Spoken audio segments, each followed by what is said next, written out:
Parshas Naso deals with many different mitzvahs, but the one we'll spend a couple of minutes on is the mitzvah of the sota. Well, not necessarily a mitzvah, but if a woman who is suspected of committing adultery, they went through the preliminaries, the warning, don't be together with this person, etc., and all the details that the Gemara goes into. And she went anyway, so there's something called the Mei Sota, the waters of the Sota. If a woman if a woman claims her innocence, so she could drink the Mei Sota. So if she's innocent, they'll live happily ever after, they'll have a baby. If she's guilty, her stomach will blow up or something along those lines. Not a pleasant death, as they say. And what is the drink? They put in water, some earth, from the Shem Hashem is in there. So obviously this isn't a normal natural thing that someone drinks a little water, a little earth, and that, and their stomach's going to blow up. So clearly there's a miracle happening. So usually mitzvahs and miracles are mutually exclusive. Mitzvahs means I am doing it, I'm a tzad, it's me, I get credit for it, I get rewarded. Miracles, God's doing it. So usually they're mutually exclusive. And we say, Ein somchen al hanes, you don't rely on miracles. However, the Ramban, Nachmanides, points out, this is the only exception in the Chumash where built into the mitzvah is a nes. This one of the Mei Sota, that the woman gets to drink from the water, and if she's innocent, they'll live happily ever after. If guilty, not so good. So, but why specifically here, the Ramban asks, the only time in the Torah that we put a mitzvah in a miracle form, and that's because of the important principle of shalom bayis, peace of household. In other words, really, obviously there are many issues going on, but one thing that has to be reconciled is trust. If there's no trust between spouses, friends, or any type of relationship you have, you're not going too far in the relationship. By definition, you have to trust. So if she's already, if she says I didn't do it, but even if he says I believe you, but he has his doubts, it's never going to be the same. It's not going to work out. It'll be misplaced aggression. Next time she's speaking to this guy, he's going to blow up, or etc. You can make up your own hypotheticals or reality. So the answer is the only way this husband and wife could get back together is if God gives a siman. God comes down and says, no, your wife is totally innocent, maybe it didn't look right, but she didn't live with this guy, and you could go back together and live happily ever after again. So that's why you need a miracle. Just saying, well, going to the rabbi and say, well, okay, go back, go live, you're still going to have your doubts. After all, he is human, no one actually knows. There's only one person besides the woman knows what actually happened. But God knows what happened, so if God gives testimony, so that's why the Ramban writes, because the importance of Shalom Bayis, that's why it is the only mitzvah in the Torah that involves a nes. In fact, as we know from the Gemara in Shabbos, that Shalom Bayis isn't just a nice sermon homiletical principle, it's a real halacha. As we've spoken about in different contexts, Hanukkah time, the Gemara talks about in Shabbos, in the second parak, about it's not a 20th century shaila, it's not a 21st century shaila, but back in the time of the Gemara, when they were afflicted with poverty, it doesn't mean poverty today. The minimum. You have to have the cable. You need the air conditioning. Whatever. But what they consider poverty is that they only had enough money to buy either candles for Shabbos, candles for Hanukkah, or wine for Kiddush. The Gemara first says, what about wine for Kiddush versus Hanukkah candles? What does each one have going for it? Well, Ner Hanukkah has publicizing the miracle, presuming these are going for it. Kiddush has the principle of frequency. Tadir v'sheino tadir, because something which is frequent and less frequent, you go with the frequent one. So which principle wins? The Gemara says Persume Nisa wins. So if you only have enough money, near Hanukkah gets it over wine for Kiddush. So the Gemara says, what about if you only have enough money for wine for candles for Hanukkah or candles for Shabbos? The Gemara says Pshita, it's obvious. Near Shabbos wins because of Shalom Bayis. The whole purpose of, we don't appreciate being out in the dark, but it used to be that was the light in the house, it was pitch black. So the Gemara talks about, Rashi writes that, walking in the dark, stubbing your toe, and then misplaced aggression, taking out everyone around you. There's a certain thing about light that brings a certain level of simcha. Like we know that we're affected by artificial external means. We're humans. That's why even the great Yitzchak Avinu, before he wanted to give the bracha to Esav or Yaakov, wherever it might have been, he said, go out and get me a nice rib steak, some beef ribs, and then after I have a nice meal, I'll be ready for the bracha. You get into a certain, after that Japanese steak, after you get into a certain mood. Or why the Shabbos candles? Because you don't have to sell the shirt off your back for Shabbos candles. We do for Hanukkah candles, and you do for the wine for that's a din. That's a separate issue. It's true. In fact, they asked that Shaila, but it's true that near Shabbos takes precedence. But in terms of that's a din in Persume Nisa. Since by Hanukkah, the miracle was extra. That basically. That you didn't have to have the miracle. We could have used the tamei oil, but the Jews went out of the way. So by near Hanukkah, we're showing we're going more than doing what we have to do. Well, but near Shabbos is a real halacha. But the Mefarshim asked a kasha. It's a good kasha. So they point out that even by Elisha Hanavi, before he wanted to get a nevuah, he said kachuli minagain. Bring me in whatever music they were playing, the violin, the guitar. Let me get in. Let me get in the mood. And it's one thing to be on the beach, a nice breeze on the beach. Biking up on some beautiful path if they weren't paving it. Different things create different moods. So lights create a certain moods of simcha, and therefore it's integral, and therefore their Shabbos takes precedent. And in fact, we find as well that there's a whole discussion in the Gemara how we put up a mezuzah. Is it horizontal or vertical? Do we have it standing up? Do we have it lying sideways? So that's the machlokas in the Gemara. It's not only by mezuzah, but it's by Sefer Torah, how you stand it up, and by the tefillin, how you put the tefillin in. So there's a machlokas Rashi and Tosfos whether it's vertical or horizontal. So by Sefer Torah, by tefillin, we make a stand. We'd be pasking like one. Yet by mezuzah, the Gemara says we compromise.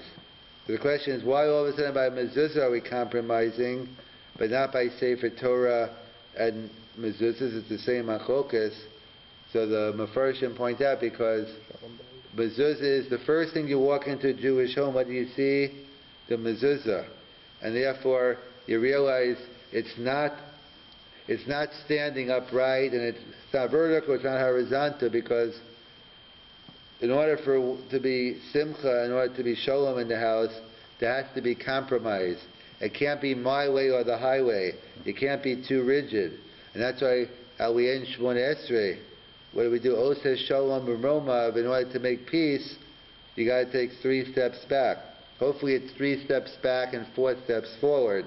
But the point is, in order to make the peace, you have to go ahead and do something. So that's what the mezuzah represents. And to conclude, that's the pshat. Why the mezuzah is tilted inwards, because if you don't have shalom bayis, it doesn't matter what's happening, as opposed to pointed outside. If you have shalom bayis, if you don't have that, it doesn't matter what's going on outside. Exactly. It's not going to bring you any joy. Because as you know, you could open up the door and you just have to see the expression on the face, and you know already what it's like inside. For those experienced, anyway. So don't worry. By now, I'm not sure if you know by now. Maybe you do. If not, it'll come to you. You'll intuit soon. So the pasuk in Parashas Emor starts off, Emor o Kohanim b'nei Aaron. So there's a famous drush from Rabbi Yitzchak Elchanan. He was one of the great poskim in Europe. In fact, that's what Yeshiva University is named after him, Rabbi Yitzchak Elchanan Spector. So he says, Amoro, speak to the Kohanim b'nei Aaron, and say that the pasuk's talking about telling a Kohen they can't go to the cemetery, they can't come in contact to the dead. That's what the pasuk means. But he says, no. The pshat in the pasuk is, Amoro Kohanim b'nei Aaron. Speak to the Kohanim who are b'nei Aaron. What's Aaron known for in Pirkei Avos? Aaron was an Ohev Shalom and a Rodev Shalom. The purpose, one of the roles of the Kohanim is to make, besides doing the Avodah and the Beis HaMikdash and leading, they have to make peace in Klal Yisrael.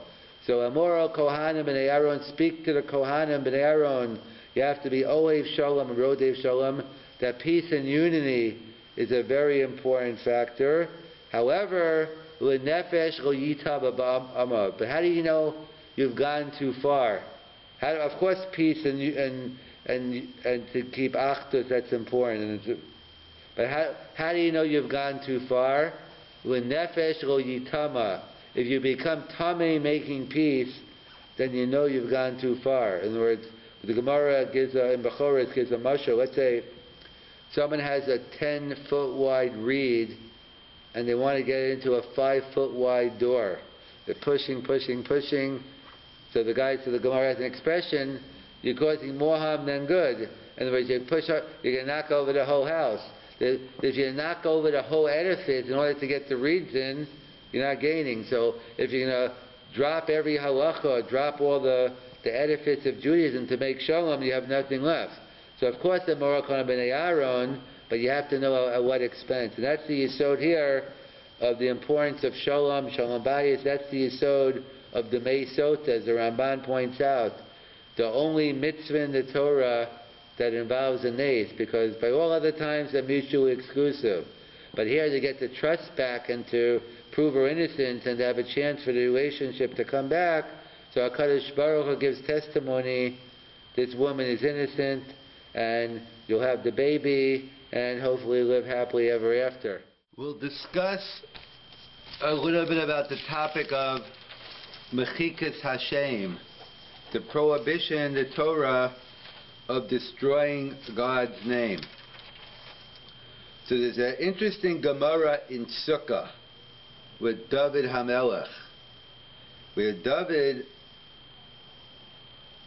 was discussing there was a big flood, and it was in danger of, I guess, not destroying the world, since God already promised He wouldn't destroy the whole world, but let's say it caused some serious damage.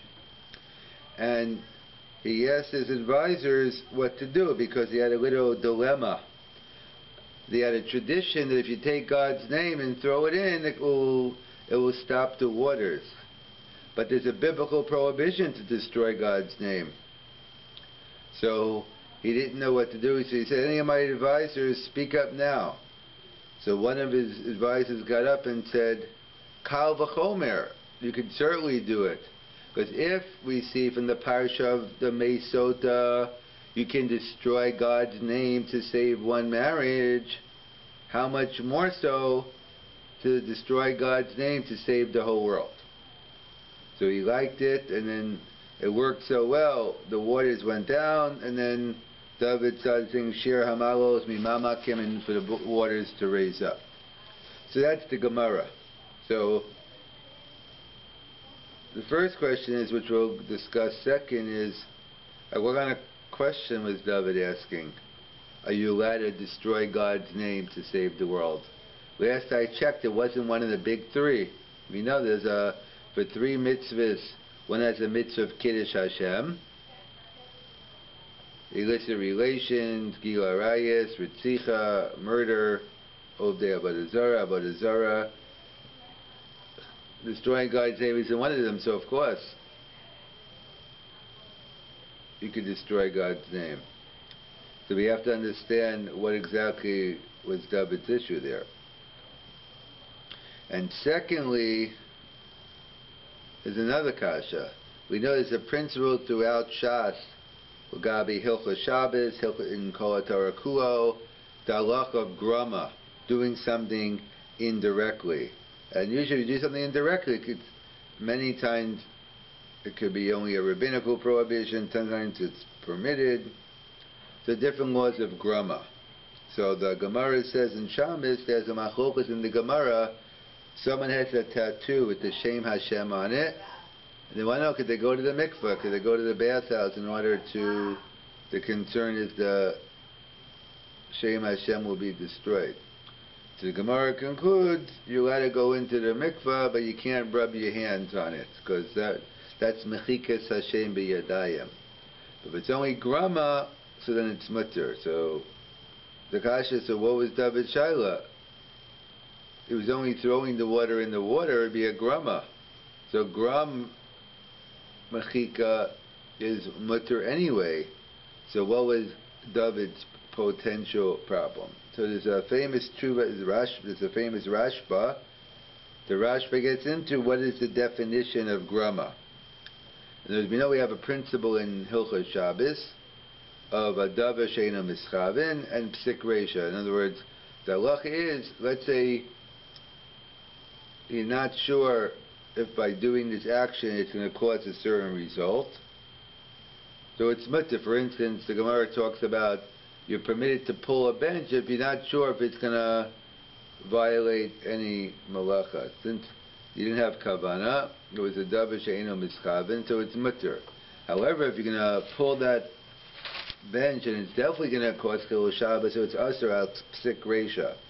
And like a modern day equivalent is, let's say you have your light on in your fridge, and you know you're allowed to open the door of the fridge on Shabbos, but if you open the refrigerator door, the light's going to go on, so then it's permitted.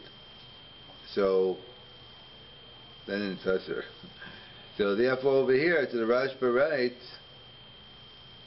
that the definition of grama is if you don't know it's going to happen, but if you know it's going to happen, even if you're not doing it b'yadayim, that's not considered grama. So the Rashba will have to learn that Gemara. The Gemara in Shabbos in the mikvah, that was the case where you're not sure if the Shem Hashem was going to be destroyed. But according to the Rashba, if you knew the Shem Hashem was going to be destroyed, even if you're not rubbing your arm, it'd still be asur. That's how the Rashba would learn that Gemara. How he'd answer how David, if gram machika's mutter was his concern, this wasn't, since by case of David, by throwing in the Shem Hashem, it would be destroyed, and it was definitely going to happen, so therefore, in fact, that's how it's going to happen. It's not coincidental, that's the whole reason you're doing it, so therefore, that is your kavanah to throw God's name into it, destroyed, so it stops the water, so perhaps that's also another distinction. I love how others raise another issue. The Dovei Meisharim, one of the great Gedolim in New York, he died in the early 1960s. So he talks about case which is very relevant today, not as common then, infectious diseases. We have infectious disease specialists today.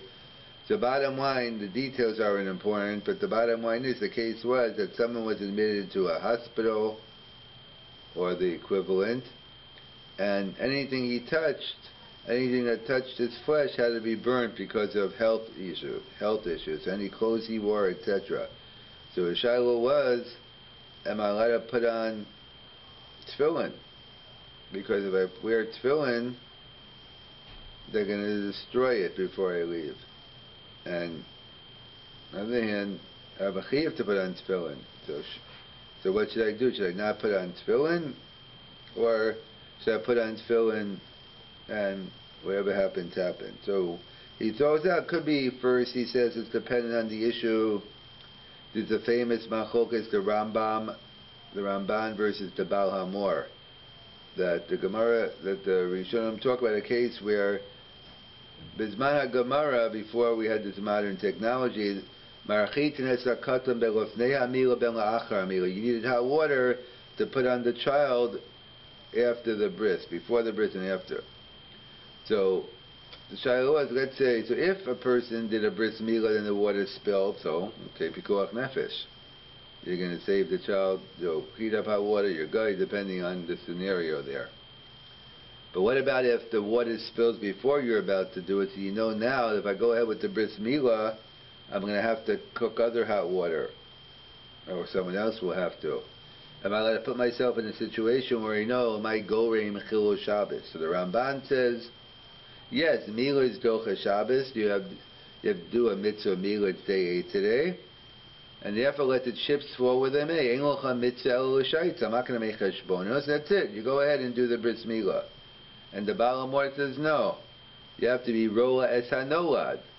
You have to know, look into the future. And since there's a good chance, you know, that you're going to have to cut up the hot water, so therefore he says wait until Sunday to do the bris. And that's how the Machaber paskins in Shulchan Aruch actually, that you wait until Sunday. Today's not Nogech, we don't have the hot water. But what the bottom line is anyway, he concludes that you don't put on the tefillin. And better so it doesn't get destroyed. But that was his conclusion, but we'll see. He also discusses the case where the Gemara talks about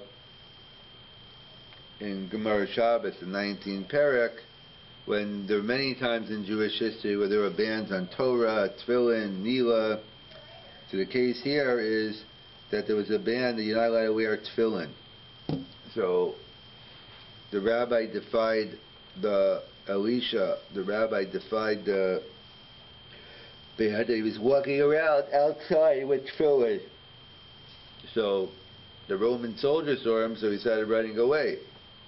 He went into a closed alley, so before the soldier got there, he took off his tefillin and put it in his hand.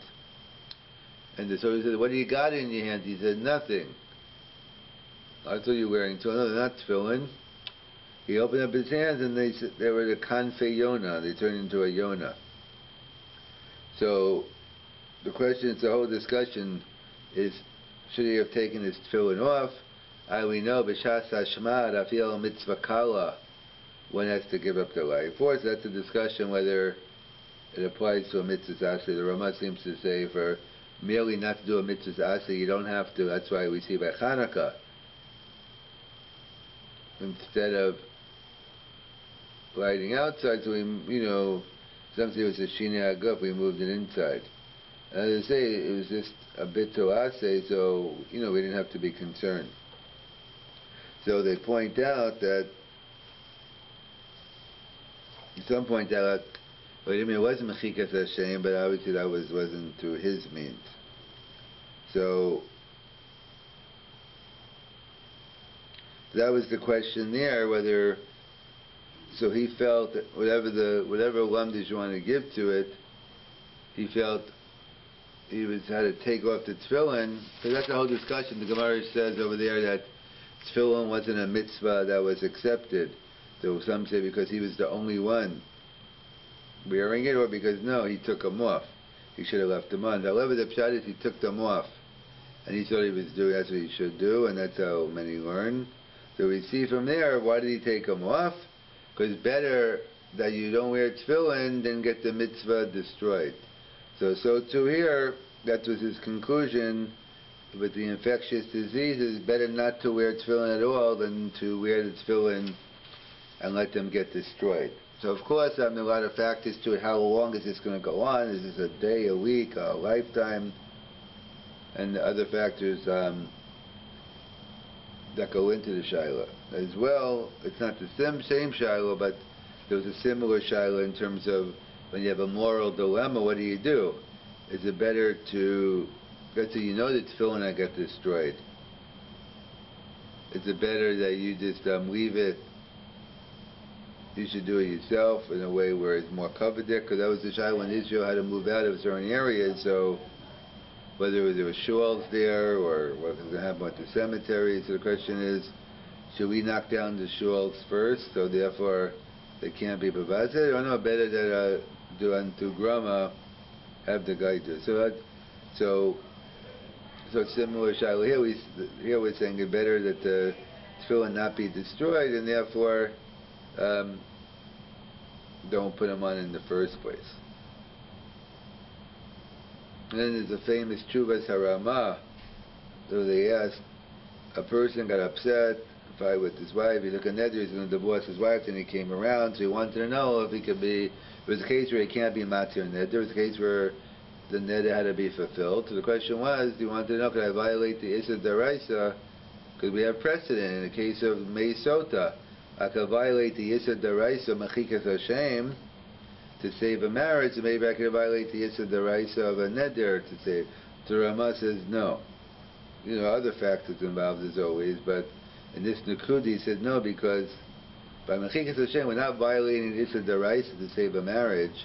Is Osasu King Hashem Elokechem, is you're not doing it, the Issa is to do it in a destructive fashion. Osasu King, you have to mavaza, don't make sure that you don't do this to God, you don't mavaza, you don't mavaza God. So therefore, if you do it in a constructive reason, so the Rama writes that by Mechikas Hashem, it's not that you violate the Isser and then it's okay, that it never was Usser. To destroy God's name, in fact, that's the story with Shlomo Zalman, that he was very big into Shalom Bayis, and he never fought with his wife. So he said one time he was coming home, he knocked on the door, and the student said, like, why are you knocking on your own door? Are you expecting guests? He said, yeah, I'm expecting guests. When there's Shalom in the house, the Shechina is Shoreh. But when there's fighting in the house, so you send God away. God runs away. So I want to keep God in the house. I want Shalom. So he says here, the Rama, that's the nature of the Issa, which is a Chiddush. But at Masha'enkim, let's say by eating treif, let's say I want to eat all the pork chops in the world so there's none left. You still violate the Issa, because that's not the nature of the Issa. So therefore, that's what the Rama concludes on this Nakuda. Maybe for other reasons you could do it, but he concluded the nature of the Isser of Mechikas Hashem is different than other Issurim. And getting back to our original question, how could David HaMelech go ahead? Well, he didn't know that for the saving the Jewish nation you could do Mechikas Hashem. So one answer was perhaps not. B'makam Darach L'nerayt, B'makam Chil Hashem. Maybe he felt it was going to be different, that you couldn't go ahead and destroy God's name. Or, as others point out, that no, that when do we say you're allowed to pikuach nefesh is docha? That if it's derech hateva. In other words, if you know a flood's coming, you're allowed to get the sandbags, build the bricks and mortar, and put all the protection. Cause you can do that on Shabbos. But perhaps to throw God's name in, there's no. It's derech segula. It's not derech hateva. It's not a scientific method. You throw God's name in, the water will destroy it. So perhaps the only time you're allowed to violate the Issa Daraisa is if it's derech hateva. Like you can machal Shabbos to save lives, but to throw in water, he wasn't sure about. That was his issue. So similarly, over here, that maybe that's why. And also as we find the Rambam writes that in Perush HaMishayis at the end of Yuma, that the Gemara talks about eating a lobe of a liver, which is treif for a refuah. So the Rambam is not so sure. He says if it's derech segula, if there's no scientific method to prove that this is necessary, so then perhaps it's usher. It could be a machlokes the Rambam, whether you could take something derech segula if you know it's going to get you the right result. And similarly, have the same issue by Tosas raises by Eliyahu Hanavi when he was assuming it was him, but they say that's who Tosas identifies him. That we know Eliyahu was a Kohen, and it was Pinchas to Eliyahu, but either way, so how could Eliyahu do Tchias HaMesim on the baby? It's an Isser Daraisa, there's an Isser of Tumas Kohanim. There are many answers. But one answer is that Joseph says, Pikuach Nefesh.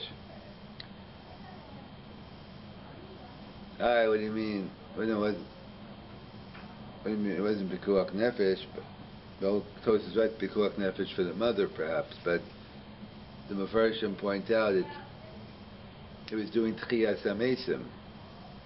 So it was Pikuach Nefesh through Tchiyas HaMesim. So why so it's Pikuach Nefesh? So the answer is no. Since there's a Chiyav of Rofei Cholim, but there's no mitzvah of Tchiyas HaMesim, Machaya HaMesim, so therefore perhaps in a case where you're going to have to violate an Issa Daraisa, so maybe you shouldn't perform resurrection of the dead. So that's the issue. So to summarize, we discussed the issue of the Gemara in Sukkah with David, that for save one's life, one's family, you could do mechikas the same how much more so to save the life. What about gra mechikas? Mutter with the Rashba, maybe it's not mutter, you know it's definitely going to happen. You have the Dovei Misharim about the question of infectious diseases, so maybe it's totally in the Balamor and the Ramban, and therefore you shouldn't put yourself in that situation. We had the Gemara in Shabbos with Elisha with the tefillin. We see he took off his tefillin in order that he wouldn't have to get the tefillin destroyed. We had the Tshuvas Ramah about not doing Mechikas Hashem, that the definition of Mechikas Hashem is that it's only set up in a destructive matter but not in a constructive matter, and therefore it's permitted. But you can't bring a raya from that someone could violate a neder or retreif to get rid of the pork chops. And then we discussed why it's pikuach nefesh. It could be all because of chil Hashem, or it could be, depending on the issue, something which isn't derech hateva. Do we, as one permitted to violate an ista, the deraisa, in the case of pikuach nefesh, where you're going to try to get the desired result not through a normative measure, but more through derech segula. We've been discussing the inyan of Sviras HaOmer, many different issues. One, whether the mitzvah today retains its biblical status or is only a mitzvah midrabanan.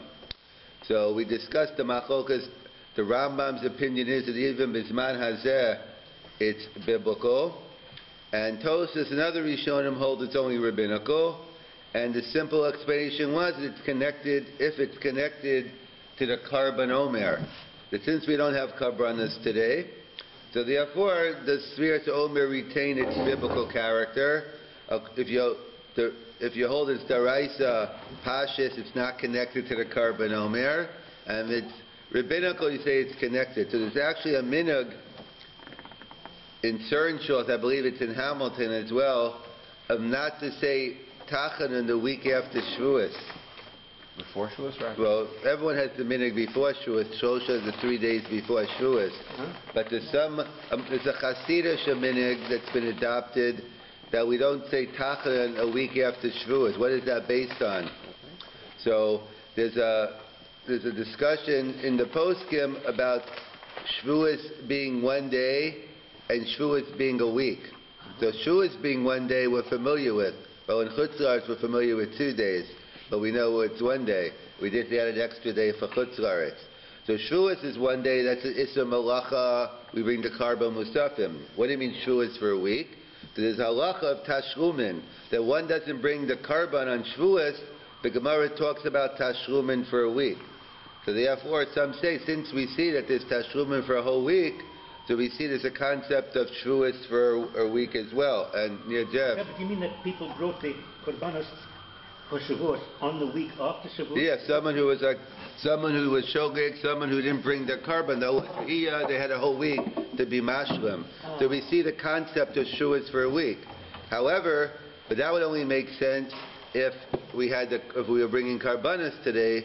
So it's difficult to say there's a Yantav Shavuos for a week if there's no. In fact, that's how someone explained Rabbeinu Yerucham Shita. That Rabbeinu Yerucham Shita is that Bisman Hazeh days are biblical, but weeks are only rabbinical. So someone say it's besides based on the psukim. That's what it means. That Bisman Hazeh you have to say you have a Shavuos Karaisa. So counting days are biblical, but counting weeks. So therefore there is I guess the Hasidic is based on Zeichel and Mikdash that you don't say Tachlim for a week. But that's where the custom comes from. on whether you don't say Tachanim for a week after is on the concept that there is Tashlumin, not Bisman Hazeh, but when you brought Karbanos, so therefore that's where you have this concept of Shavuot week, and therefore there's a minhag, and I think it's a minhag Hamilton not to say Shavuos for the 6 days after, not to say Tachanim after a week after. So we were discussing different nafkaminas, different practical differences, whether Sfira is the right to Draban, and that could be one of them, but another one is Nashim, potentially women. A woman obligated in the mitzvah of Sfira Sa'omer. So at first glance, it seems to be the classical mitzvah aseh shehazman grama. It seems to be the classical time-oriented mitzvah, because why? The mitzvahs between Pesach and Shavuos, we have 7 weeks to count the Sfira. So it should be that's what the Rambam writes. It's a mitzvah aseh shehazman grama. However, there's an interesting Ramban, Nechman, is in Kiddushin. Some want to say it's a mistake. Others want to explain what he means. The Ramban writes, Sfiras Omer is a mitzvah aseh shelav zman grama. It's not a time in the list when the Ramban gives a list of mitzvahs that women are obligated, or at least mitzvahs that are in zman grama. He lists Sfiras Omer, and people don't understand the Ramban. So the different svarim, different akronim explain that. It gets into how you define Zman Grama. If it's Zman Grama based on a different reason, it's not because of the Sfira, it's dependent on a certain time period, which we're not going into now. It's a separate share, but depending on how you define Zman Grama, so therefore, so according to if you hold it Zman Grama, so the Pater, if you hold like the Ramban, then Pashas they'd be Chayev in Sfira Sa'omer like any other mitzvah. And in general, we know we have a machlokes, the Rambam and the Bali Tosas, which is a machlokes Machaba Ramah, which is a machlokes Ashkenaz Sfardim. In general, even when women are exempt from Zman Grama, everyone agrees, well, it's a machlokes in the Gemara. Rabbi Yehuda holds it's Baal Tosif. If a woman volunteers a mitzvah aseh shazman grama, it's prohibited. We don't follow that. It's an opinion in the Gemara. We don't accept la halacha. So according to la halacha, the woman has the option to do a mitzvah. The question is, the machlokas is, can she make a bracha or not? Because since she's exempt from the mitzvah, can she say, Asher kiddishano b'mitzvoza v'tzivanu? People forget mitzvahs are commandments, not options. And therefore, can you make a bracha on something you're exempt from? So the Svarim say no. The Ashkenaz say yes. We don't care about lying. What do you mean? We tell women they could say v'tzivanu, or do we assume? So no. So we go on v'tzivanu on the generic term. Klal Yisrael is commanded in the mitzvah. Doesn't mean me personally. So the minhag Ashkenaz is not only for a woman to volunteer a mitzvah aseh shazman grama, like when they sit in the sukkah. The Ashkenaz women not only sit in the sukkah, they make a bracha, leishe basukah, and they make a bracha on the tilas lulav. While Sephardi women, the different minhagim among the Sephardim, they shake the lulav, but they know they wouldn't make a bracha. They sit in the sukkah. That's a general machlokes, Rambam, Bali Tosas, Machaba Ramah, and the Sephardim. So in general, Sephardim don't make so. On one hand, you'd have, even if you assume it's a Zman Grama, so therefore according to the Sephardi, let's say the woman in theory could count without a bracha, but according to the Ashkenaz women, they could make a bracha. The Mishnah Brura brings the svara why maybe even Ashkenaz women should not make a bracha. What's the svara? Why should Sfiras Omer be discriminated against? Because as I like to say, Sfiras Omer is one of the easiest mitzvahs, and it's one of the hardest mitzvahs. It's one of the easiest mitzvahs, it takes a couple of seconds to do. It's one of the hardest mitzvahs because it takes 7 weeks to do. Consistency is something you got to do all the time. Every day you have to count.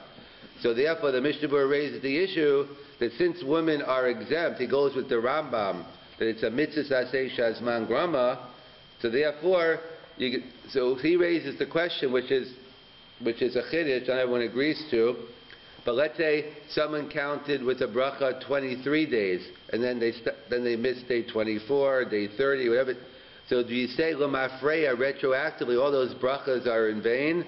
A bracha l'vatah? Do I say no? So that itself is a question. Pashas, why should there be a bracha? If you hold it's one big mitzvah like the Bahag, then you could argue that, okay, if you know in advance, according to the Bahag, that you get a midday, not Rav Soloveitchik's understanding of the Bahag, but the simple understanding of the Bahag, if you know you get a midday 48, then don't count days 1 through 47 either with a bracha. Everyone agrees to count without a bracha, there's no harm, but counting with a bracha. So that's the question poskim raised. If I say all the brachas, so Pashtus no, but the Mishnah Berurah raises that perhaps the bracha of Atolas, and therefore a woman who's exempt from the mitzvah, why put herself in a situation where she's going to end up doing an aveira of making a bracha? A man has no choice. I have chayav in counting, so just make sure you remember it. If you don't remember, it's your problem. But someone who's exempt from the mitzvah, why put yourself in a situation where, and that's one of the many issues, but one of the issues the Aruch HaShulchan raises regarding, let's say, woman putting on tefillin. So, because according to the Aruch HaShulchan, it could be a problem of guf naki. So if you're not chayiv in the mitzvah, then why put yourself in a situation where you're potentially violating an isser? But so either way, in general, it's a machlokes, the Rambam and Bali Tosis and the Svari Ashkenaz.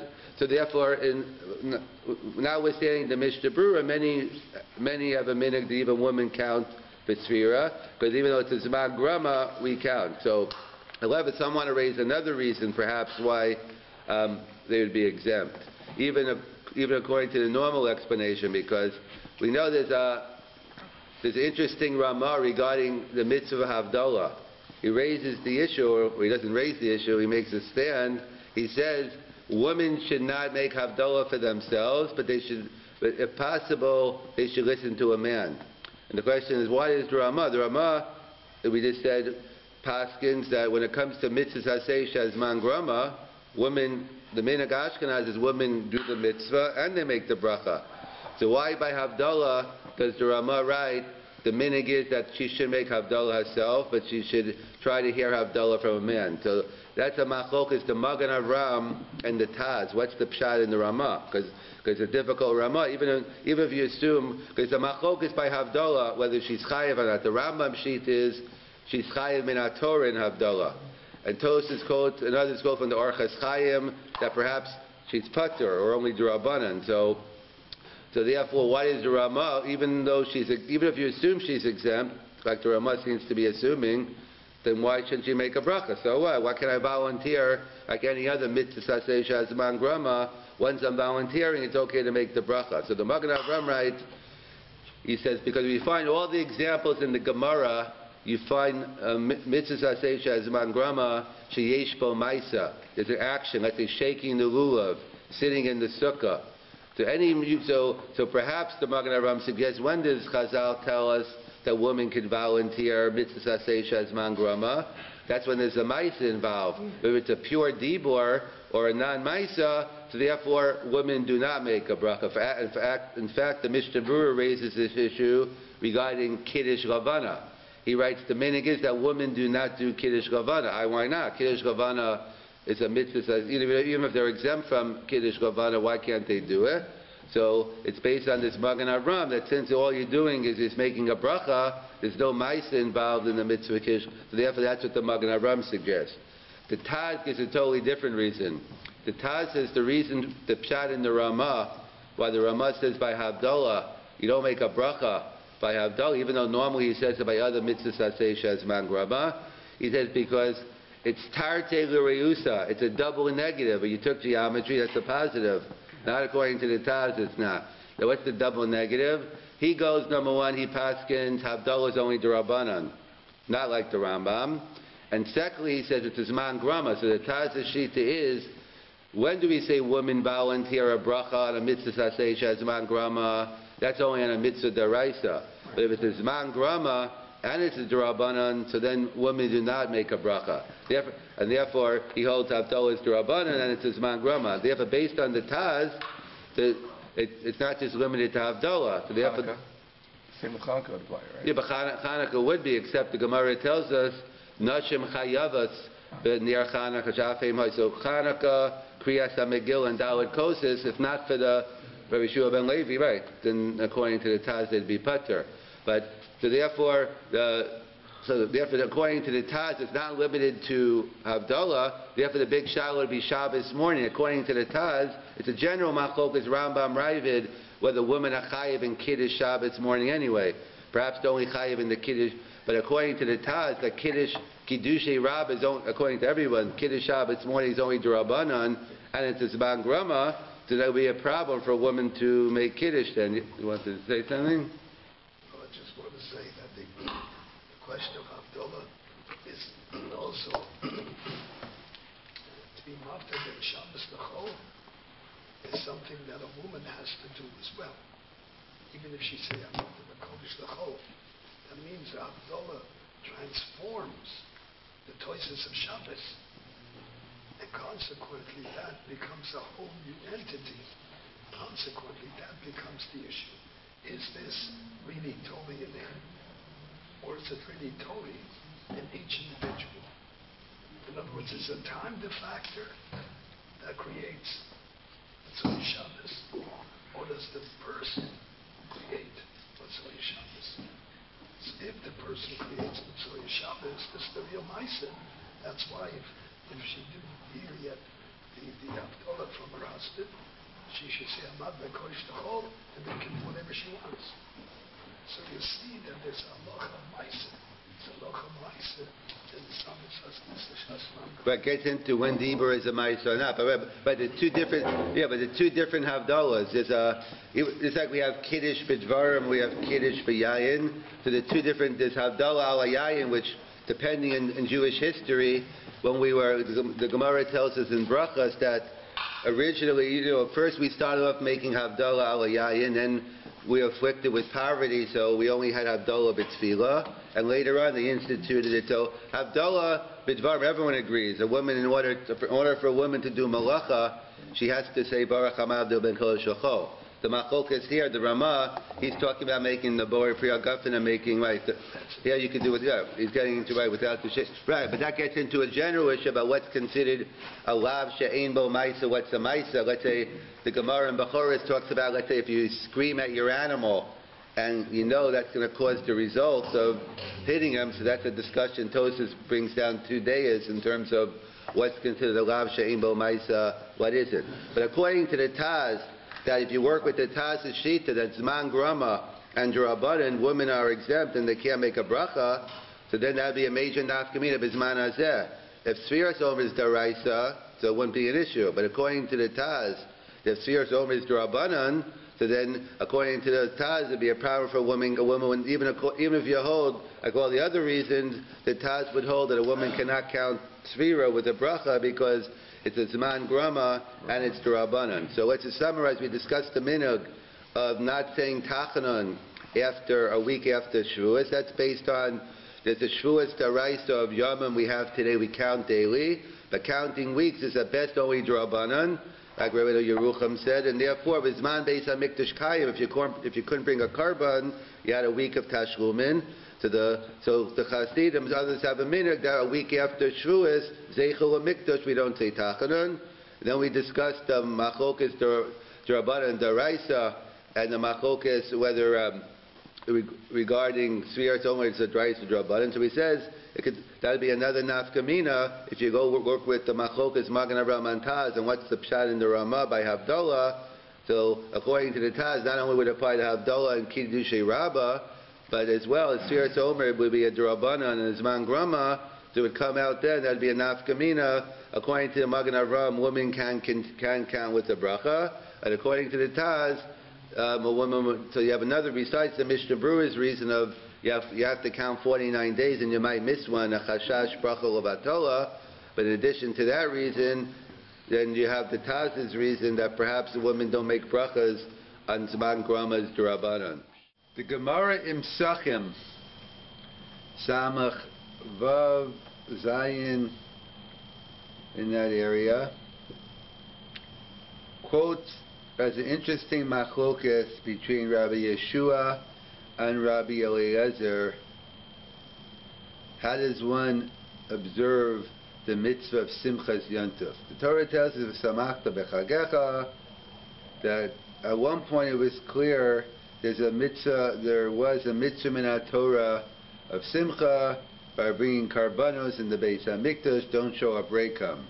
Bizman hazeh machlokas rishonim whether the mitzvah simcha is tied to the karbanos or one can have a concept of simcha even without the karbanos. So machlokas Rambam and the Bali Tosfos. Rambam holds it's still daraisa today, and the Bali Tosfos holds it's d'Rabbanan.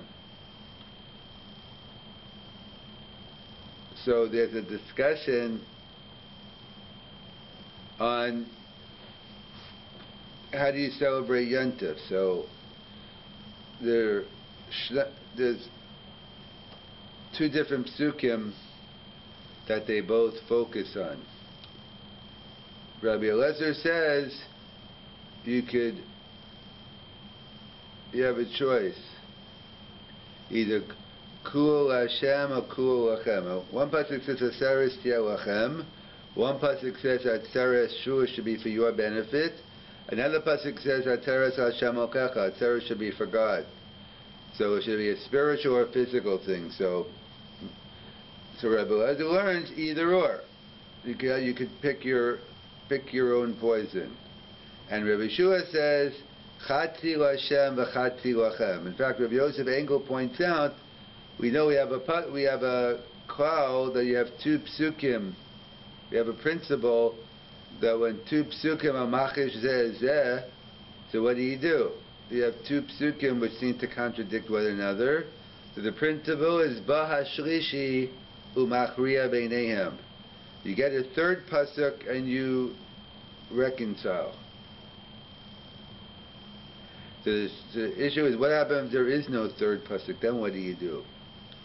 So Rabbi Eliezer says you have a choice, either Kul Hashem or Kul Lachem, and Rabbi Yeshua says Chatzi L'Hashem or Chatzi Lachem, and the Rambam extends this as well, not only to Yontif but to Shabbos, but the Rambam gives us a seder. He says you should daven Friday night, then go have a meal, have a meal. He says first you need Chatzi L'Hashem, and then Chatzi Lachem. In fact, that's why the Vilna Gaon was against some have a minute when you make early Shabbos. We make early Shabbos every week because the mitzvah of Tosefes Shabbos. But by early Shabbos, I mean colloquial early Shabbos, where they make it after Plag HaMincha. So many daven Mincha before Plag and Ma'ariv after. But some bring down a minhag of davening Mincha, maybe Kabbalah Shabbos, and then you daven Ma'ariv later. So the Vilna Gaon was against that practice. He felt first you have to daven Ma'ariv, you need Chatzi L'Hashem, and then Chatzi Lachem. But either way, that's the Gemara. So Machlokas Rabbi Eliezer, Rabbi Yeshua, how does one celebrate Simchas Yontif? So that's a Machlokas regarding Pesach and Sukkot.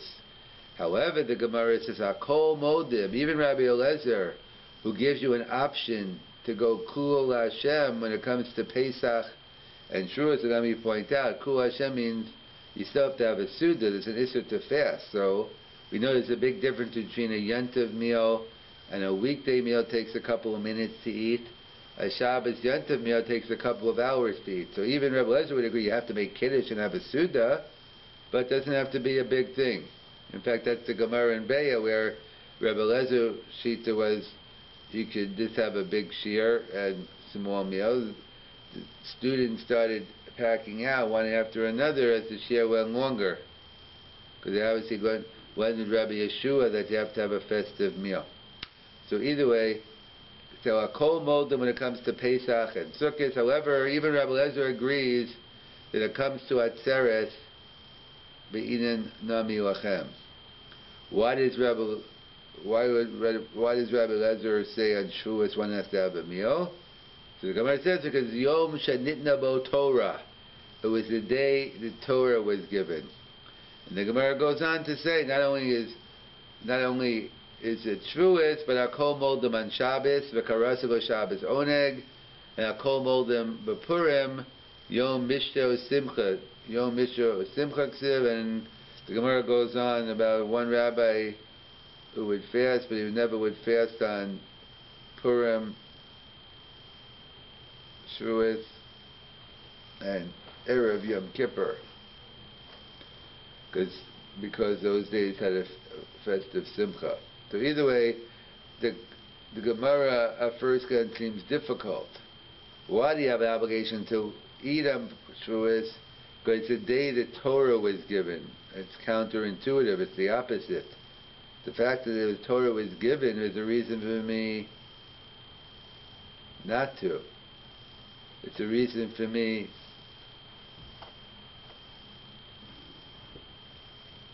not to have a meal. I should be learning all day. So that's what the commentators find out. The Ramban by Matan Torah, by Har Sinai, by Yochel, by Yishru, that they would have one big party. They were having a big party on Har Sinai. They were having a big party on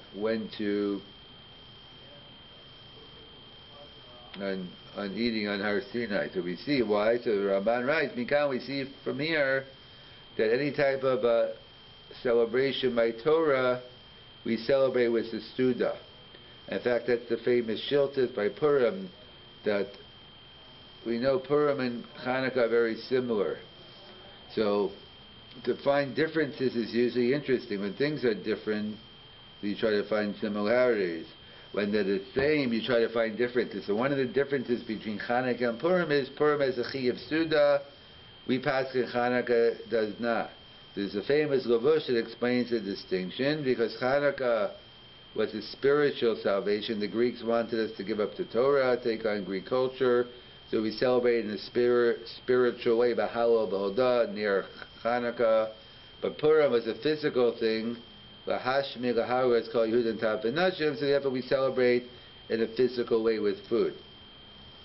That's the famous answer to Lavush. But the Shiltas has a different answer. He says the reason why Purim is different is because the Gemara in Shabbos on Daf Peichet, Vayishiyatzvu b'tachtis ahar, and the Jews sat under the mountain, and the Chazal tell us that God tilted the mountain over the head and said, if you accept the Torah, good. If not, here will be your burial. So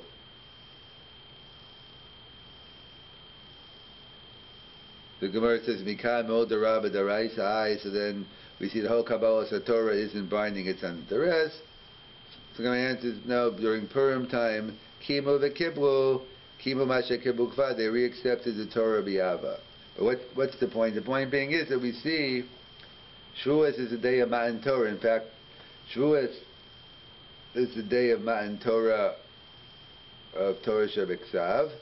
Some say Purim is the day of Kabbalah Torah, of Torah Shabbat Peh. And others add Lag BaOmer is a Kabbalah Torah of Torah's Nista. That would explain a meaning to have a Suda on Lag BaOmer, because it has to do with Torah's Hanista, the Zohar from Shimon Bar Yochai being rebuilt. So either way, we see from Shiltas that one who has any accomplishment by Torah makes a simcha. In fact, that's the meaning we all have.